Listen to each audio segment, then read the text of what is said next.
Mga kabiyahe, welcome back to my vlog, Biyahe ni Onyo. Alas 12 pa nga lang ng madaling araw at nag-prepare na ako kasi pabalik na ulit ako ng aking trabaho. Medyo nakakatamad bumangon ng maaga pero kailangan natin bumangon para maghanap buhay kasi madami tayong gastusin at mga pangangailangan sa pang-araw-araw. Siguro part na talaga ng buhay natin ang pagiging masipag at bawal tamarin kasi hindi naman ako mayaman at isa-isa ko na nga din sinuot ang aking riding gears. Paalala lang mga kabiyahe, kung pupunta ka or mapapadaan ka ng Pangasinan, nakamotor o di kaya nakatricycle ka, kailangan mo magsuot ng reflector vest. Kasi isa ito sa ordinance ng Pangasinan na kailangan mo magsuot ng reflector vest. Ang pagsusuot ng reflector vest, nakakatulong din ito para mas visible ka sa daan, lalo na sa part na madilim na kalsada. Pagkalabas ko nga ng bahay, pinunasan ko muna si Azul at inayos ang kanyang pwesto. Pagkapunas ko nga kay Azul, pinandar ko muna ito para uminit ang kanyang makina. At habang nagpapainit ako ng makina, nagdasal muna ako para humingi ng patnubay sa Panginoong Diyos na patnubayan niya ako sa aking biyahe. At ang lagi kong hinihiling sa Diyos na ilayo niya ako sa disgrasya at aberya sa daan. Ikaw kabiyahe, ano ang ginagawa mo bago umalis ng bahay pag nagmamaneho ka ng motor o di kaya naman sasakyan? Time check 1:12 AM mga kabiyahe. Pagkatapos ko nga magpainit ng makina at magdasal, sumiba na ako kaagad kasi malayo pa ang aking biyahe. Keep watching lang po mga kabiyahe. Maraming salamat.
nga dito sa Mulabi Tarlac, nag-stop over muna ako para magkape at magpahinga sandali. Tara, kape tayo mga kabiyahe. Ang sarap talaga magkape, lalo na pag nilalamig ka at medyo inaantok. Share ko lang din, ang pag-inom ng kape ay maaari itong magbigay ng pampalakas ng enerhiya dahil sa caffeine na nakakatulong na mapabuti ang focus at magiging alerto ka. Ang kape ay puno din ng mga antioxidant at ayon sa pag-aaral, ang pag-inom ng kape ay may benepisyo na males sa panganib ng ilang sakit tulad ng Parkinson's at Alzheimer's.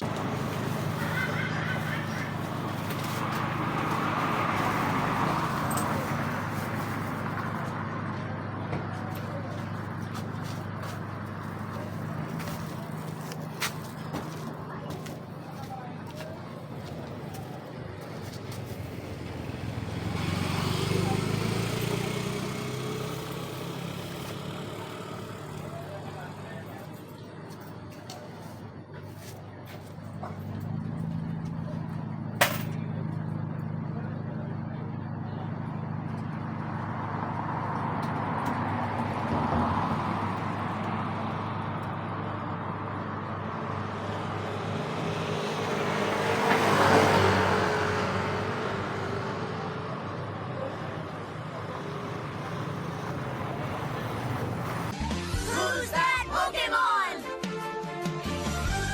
Pikachu! Pagdating ko nga dito sa San Fernando, Pampanga, may nakasabay din akong naka-Sniper 155. Ang lupit ng outfit ni Bossing. Naka-Pikachu pa. Hanep sa forma si Bossing.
Around 5:20 AM na nga ako nakadating dito sa office. May time pa akong mag-ayos ng aking sarili. Pagkatapos ko nga magpalit ng damit, naghilamos na din ako para ma-refresh at para fresh din ang looks.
watching po.